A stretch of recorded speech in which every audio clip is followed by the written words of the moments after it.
In 1994, the British car manufacturer Lotus Cars conceived a revolutionary two-seater, rear-wheel drive and mid-engine roadster called the Lotus Elise.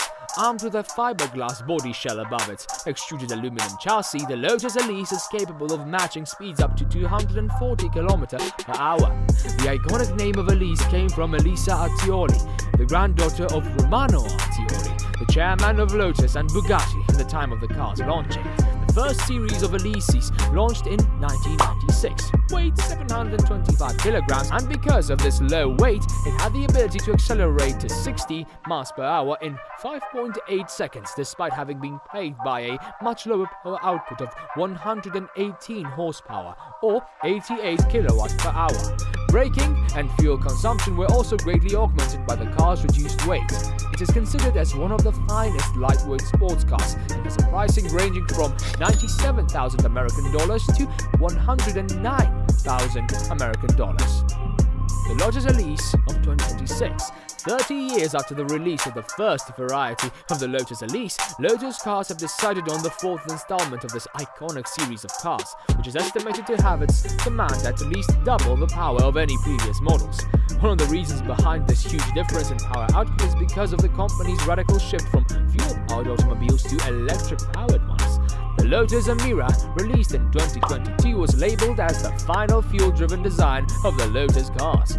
So why does an electric vehicle provide more power output while at the same time acting as a non-polluting source of energy?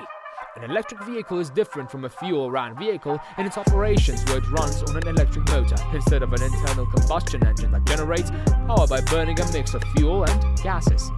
Electric vehicles can be powered by a collector system, with electricity from extravehicular sources, from an autonomous system like a battery that can be charged by solar panels. Another way is by an onboard rechargeable electricity storage system supported by a direct continuous connection to land-based generation plants to allow on-highway recharging and to boast an unrestricted highway range. Most large electric transport systems are, however, powered by stationary sources of electricity that are directly connected to the vehicles through wires.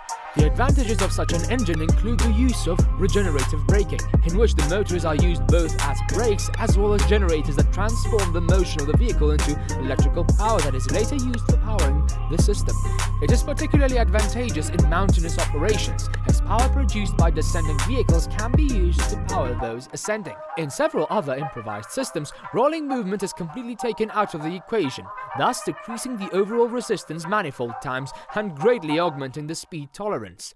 Reason for a shift of production. With rapidly changing customer preferences now, coupled with environmental challenges, the shift from fossil fuel power to electric power was expected amongst the highest critics of the automobile industry. The change would purge the contemporary versions of the Elise and Evora and open the gates for brand new thoughts and records in the locomotive world. About the new version. The newest Elise is expected to break some records when it is first introduced. It will act as an ideological successor to the current Elise and will be the brand's entry-level sports car after its successful launch. It will be the first venture for Lotus into the electro-powered vehicle sector, and most importantly, the newest series will still retain its trademark Lotus and Elise characters.